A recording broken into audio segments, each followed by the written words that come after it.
अस्सलाम वालेकुम, मैं हूं हुरैन फातिमा और आप देख रहे हैं हिमायती न्यूज HD चैनल। नजर डालते हैं आज की अहम खबरों पर। अवामी तहरीक और सिंधियानी तहरीक की कॉल पर प्रिया कुमारी की रिहाई के लिए प्रेस क्लब नौशर फिरोज के सामने एहतजाजी मुजाहरा किया गया।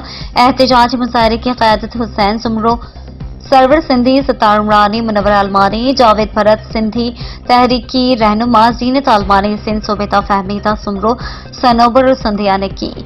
इस मौके पर रहनुमाओं ने कहा कि प्रिया कुमारी के अगवा को 2.5 साल गुजर चुके हैं, लेकिन इसके बावजूद इंतजामिया खामोश तमशाई बनी हुई है, क्योंकि प्रिया कुमारी के अगवा में हुकूमत के 62 लोग मुलविस हैं, जिनके खिलाफ पुलिस तफ्तीश करने को तैयार नहीं, जिसकी वजह से मासूम प्रिया कुमारी आज भी कैद है, जबकि अकलियती बरादरी और प्रिया के रिश्तेदार हिरासत हैं। उन्होंने कहा कि अवाम के जानो माल के तहफ़्फ़ुज़ हुकूमत का फर्ज है, लेकिन सिंध में किसी की जानो माल महफूज नहीं और आए रोज लोगों को अगवा किया जा रहा है।